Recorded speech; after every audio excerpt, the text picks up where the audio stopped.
Mayo pa oras, kabaler. Kaya ang tabing mabilog ang pwersa ng GNN TV44, pagyela rin makapanahon at kapalastoryang dapat sumabalo. Kapamilataning garantisado, kompleto ang pambalansing informasyon. Orin po rin balita may kalap ng Webis, May 22, 2025. Kaya ko po ibebigin to at iti in News Force, Pampanga. Manual recount na rin boto king milabas sa majority race kingalalan ing kulay ng kampo ng dating mayoral candidate Mylene Pineda Cayabyab ay ning report. Ngening Webis, May 22, miyampang lang election protest king Comelec main office king Intramuros, Manila, ing legal team ng dating San Fernando mayoral candidate Mylene Pineda Cayabyab. Agpangkang attorney Joseph Jeffrey Miranda, kumbinsido rin kampo ng Pineda Cayabyab king resulta ning alalan inyang May 12, 2025 at manyawad lang manual recount da rin boto. Kaya beking sinumiting reklamo reng migit kumulang 13,000 affidavit of complaint ibat kareng botante San Fernando akera kalankano supporters ng Pineda Cayabyab. Manual recount po ingay ran tamo kay Comelec para dobo reng ballot boxes para determine tamo magbalik tamo kay masa tamo at determine tamo kung nino talaga in sinang syudad ng San Fernando. Okay. Bit-bit ning legal team reng 190 nakawunda reng affidavit. Task nila is not to determine who yung mga iba natin, no? Kung ang hindi na ito yung sino nanalo, sino natalo, totoo ba itong ginagawa natin na process? Okay? Ito ba ay walang daya, walang some of those, no? Hindi naman lahat because majority of them or almost all of them ay pumunta ron para ireklamo talaga nila. Pero meron din nagpunta na para ma-determine talaga because they are not fully convinced that this is the result of the election. Agpangkang Miranda, iti ingpe kamumunang election protest, amiyampang king Comelec kaugne ning kakayari pa mong alalan. Kawani kang Pineda Cayabyab, miyampang lanamang election protest, reng dating councilor candidates, adina Cristel Ato Agustin at Tin Chua. Ibat keti king Intramuros, Manila, ako po, Patricia Mamangon para king News Force, Pampanga. Balitang tutuking balen, susunod. Makananulaping makasadya rin kapulisan tamo gusto atin kalamidad. Yan ang inspeksyon ng Police Regional Office 3 ay ni-report ng Aaron Perez. Mekisan metong yaing Police Regional Office 3 king annual simultaneous showdown inspection of PNP disaster response equipment capabilities inyang May 21, 2025 king Mayayaliwang Rehiyon king bansa. Ing aktibidad, penimunan ng PB General Jean Fajardo, Regional Director ng PRO3. Gusto natin na tumugon dun sa panawagan ng ating Pangulong Bongbong Marcos na dapat siguraduhin natin na anytime ay ready tumugon ang pambansang pulisya at dito sa Police Regional Office 3 ay sisiguraduhin natin na tutugon tayo dun sa panawagan natin ng ating Pangulo na siguraduhin na ang buong Central Luzon ay ready, lalong-lalo na yung pambansang kapulisan. Kapag nasan ning inspeksyon, ing sigraduan, ing pamagsadya, at kondisyon daring gamit daring pulis, king pagsakoro karing sakuna o emergency. Kabilang karing linawe keti, ring search and rescue equipment, rubber boats, ambulansya, rescue vehicles, communication devices, at aliwa pang gamit.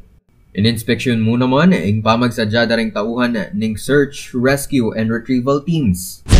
Yung skills ay dapat hindi natin napapabayaan kasi at times na o-overlook natin yan na minsan nabanggit kanina ni Chief PNP na makikita natin kapag nagbaha ng napakataas, yung mga pulis natin lumulusong sa napakalalim na tubig, wala man lang vest, wala man lang equipment. So lakas ng loob yung laging puhunan ng ating mga kapulisan. So hopefully, because of ating ginagawang regular inspection and coordination doon sa ibang mga ahensya na tumutugon lalo na sa mga disaster, ay dapat hindi lamang paalala yon na hindi lamang dapat kagamitan ang hinahanda, lalong-lalo na yung mga tauhan natin.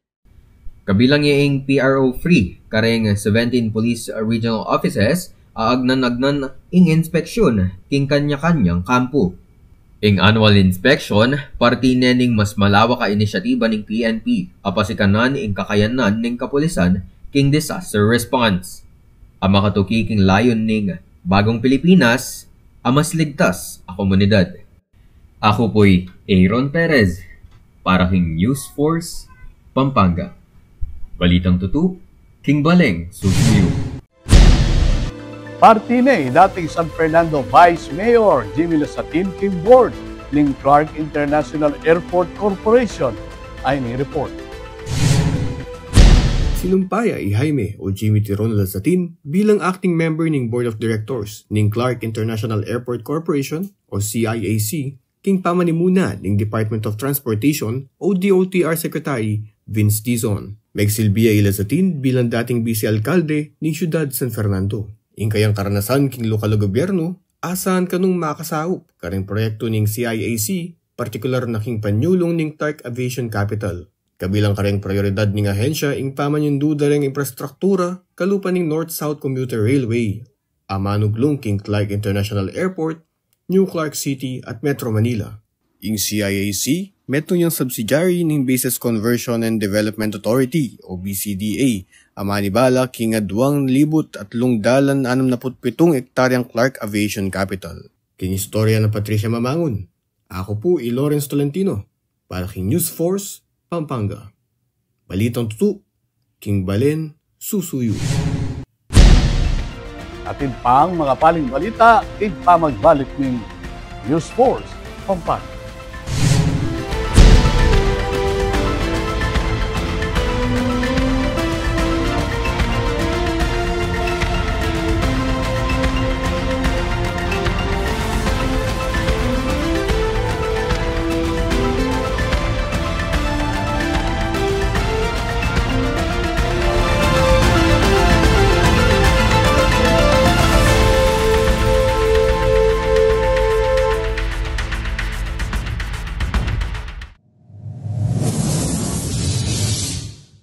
Panandamaning El Nino.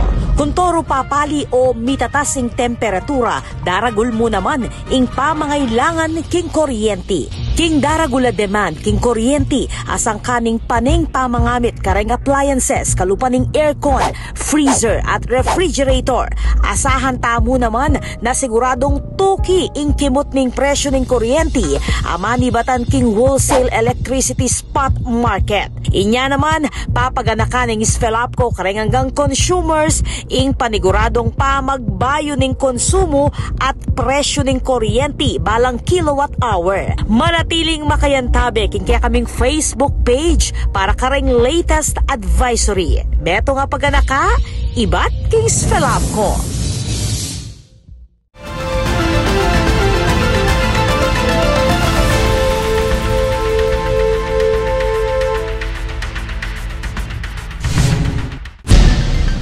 Dili pa rin balitang dapat tamong tutukan. Kaya katanemang silipan king latest artwork ng Kabalen artist Aaron Salazar, king report ng Aaron Perez. Bakit nening Kapampangan artist ay Ron Salazar, iba't king Santa Rita, Pampanga, ing kayang kabayong obra o artwork, amiki titulong Paragon of Virtue. Gawayang obra king stainless steel at tempered auto glass. At ating sukad at 12.5 by 10 feet. Entitled na po nini is Paragon of Virtue.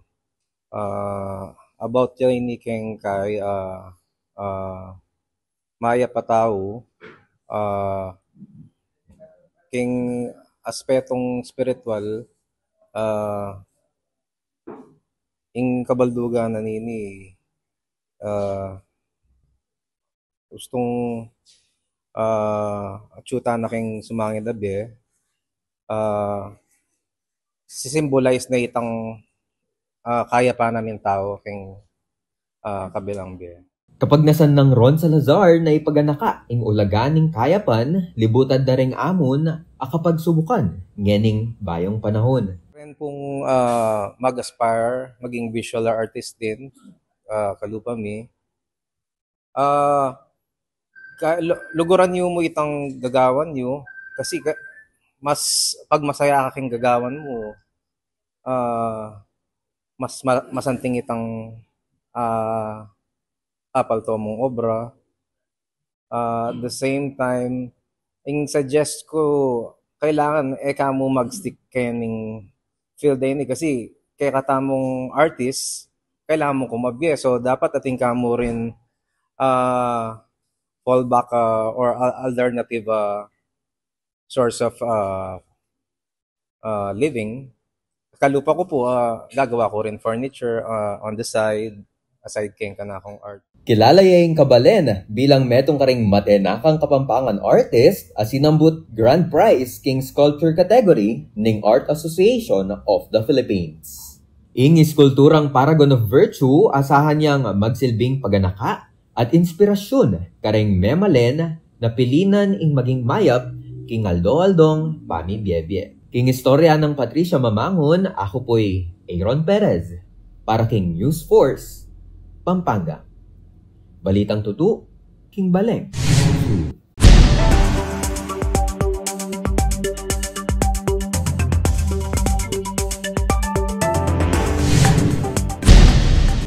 Kaya katamong pakibaluan ng bilining panahon king lalawigan, kilo ng 24 oras.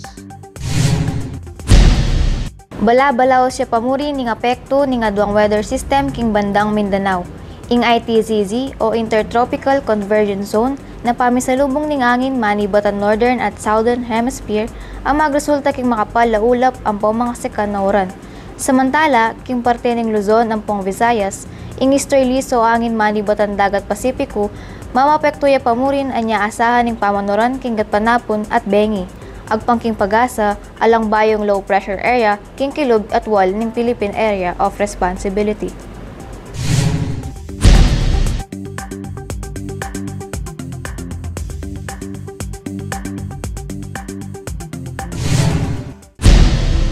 Kabalen maging parti kating pamagbalita kay King News Force Pampanga na anumang kaganapan, isyo, reklamo king kay lugal, mangyari mong ikwento ay sumbong kapamilatan na rin numerong mayakit king kay kayong screen.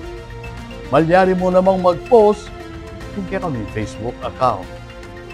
Panalakaran ng News and Public Affairs Team ng GNN TV 44, ingadinan kayong mata sa kalidad ng dokalapa magbalita bilang panatang serbisyo pa rin sa Blang Kapampangan.